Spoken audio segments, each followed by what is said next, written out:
اور خاص طور سے جو لوگ ایک دوسرے کی زمین کو ہڑپتے ہیں، ایک دوسرے پر ناجائز مقدمے کرتے ہیں، وہ سنیں اپنے نبی کی اس حدیث کو، اللہ کے نبی علیہ السلام کی بالکل صحیح درجے کی حدیث، اس کا ترجمہ کر کے میں اپنی بات مکمل کروں۔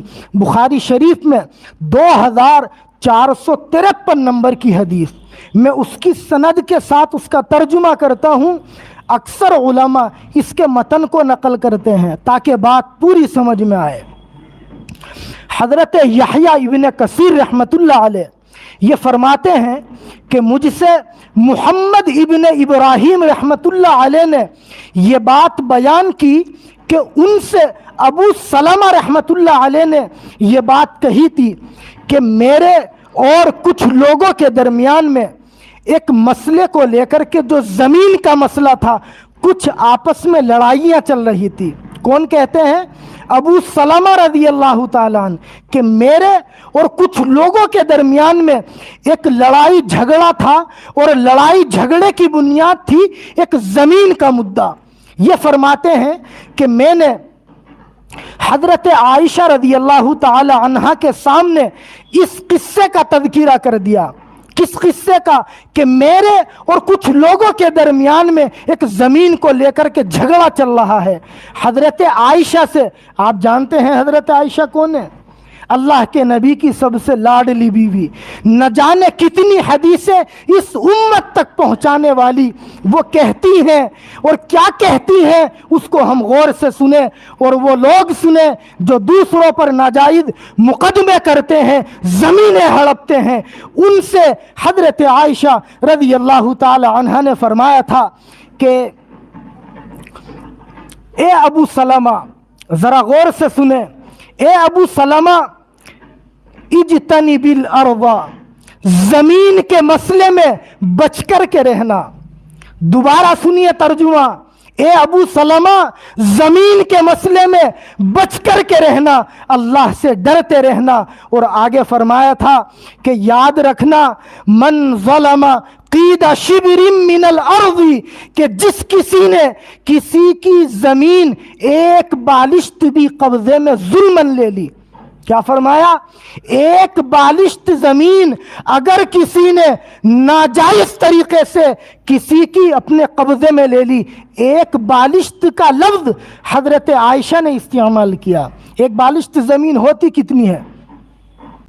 ایک پاؤں بھی ہمارا پورا ایک بالشت زمین میں نہیں رکھا جا سکتا۔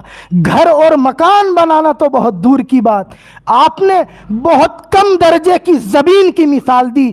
جس نے کسی کی ناجائز طریقے سے ایک بالشت زمین کو اپنے قبضے میں لے لیا، اور الفاظ استعمال کیے ناجائز طریقے سے ظلم کرتے ہوئے، جس کے اندر یہ تمام چیزیں ہیں کہ تم نے کسی پر مقدمہ کیا اور تم وہ مقدمہ جیت گئے، ایک بالشت زمین کا، اللہ کے نبی کی بیوی کے یہ الفاظ ہیں کہ اس کو 5 قسم کی سزائیں دی جائے گی، 5 قسم کے عذاب اللہ تعالیٰ اس آدمی کو دیں گے جو کسی کی ناجائز طریقے سے ایک بالشت زمین کو قبضے میں لے گا۔ فرمایا سب سے پہلی سزا یہ ہوگی کہ کل قیامت کے دن 7 زمینیں اس سے کھودنے کے لیے کہا جائے گا۔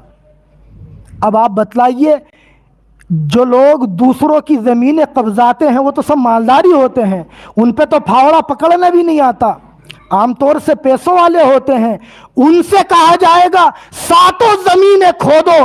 آپ تصور کریں، جو آدمی زندگی کے اندر کھیتی کرتا ہے وہ بتلا سکتا ہے کہ صبح سے شام تک کھیت میں ہل چلانا، زمین کو پھاوڑے سے جوتنا، کھودنا کتنا مشکل کام ہے۔ اللہ کے نبی نے فرمایا 7 زمینیں کھودنے کو اس انسان سے کہا جائے گا۔ یہ پہلی سزا۔ دوسری سزا اللہ کے نبی کی بیوی نے فرمائی، اس سے کہا جائے گا ان 7 زمینوں کو اپنے گلے میں ڈالو، اور جب تک پوری کائنات کے لوگوں کا حساب نہیں ہو جائے گا۔ اس میدان محشر کے چکر لگاتے رہو۔ آپ 10 کلو سامان اپنی گردن میں ٹانگ کر کے 1 کلومیٹر نہیں چل سکتے جب تک کائنات کے لوگوں کا حساب نہیں ہو جائے گا۔ اس ظالم سے کہا جائے گا اس زمین کو گلے میں ڈال کر کے 7 زمینوں کو اس روئے زمین کے چکر لگاتے رہو میدان محشر کے۔ تیسری سزا یہ ہوگی ان 7 زمینوں کو اس کے گلے میں ڈال کے رکھا جائے گا، اور چوتھی سزا یہ ہوگی کہ 7 زمینوں کے اندر اس کو اللہ تعالیٰ دھسا دیں گے، زمینوں کے اندر اتار دیں گے، اور آخری 5ویں سزا یہ ہوگی اللہ تعالیٰ اس سے ناراض ہو جائیں گے، اور فرمایا محدثین نے جب اس سے اللہ ناراض ہوں گے اس کو اٹھا کر کے جہنم میں ڈال دیں گے۔ حدیث میں یہ ہے میری امت کی عمر 60 سے 70 سال ہے آن ایوریج، اس سے زیادہ آدمی نہیں جیتا، کوئی 20 میں مر جاتا ہے تو کوئی 100 پر پہنچتا ہے، آن ایوریج 60 سے 70 سال اس امت کے لوگوں کی عمر ہے۔ اس 60-70 سال کی خوشیوں کے لیے ہم دوسروں کی زمینوں پر مقدمے کرتے ہیں، زمینیں ہڑپتے ہیں۔ اللہ سے ڈرے اور اس بات سے ڈرے کہ ہم مریں گے اور ہمیں اللہ کے سامنے 1-1 روپے کا حساب دینا ہے، اس زمین کا بھی جو ہم ہڑپیں گے اور اس مقدمے کا بھی جو ہم ناجائز کریں گے۔ کاش اللہ تعالیٰ میرے دل سے نکلی ہوئی یہ باتیں مجھے بھی سمجھا دے اور آپ کو بھی سمجھا دے، اور ایسی زندگی ہم سے گزروا دے کہ ہم جب تک دنیا میں رہے ہم کسی پر ظلم نہ کریں، ہم کسی کی زمین کو نہ ہڑپیں۔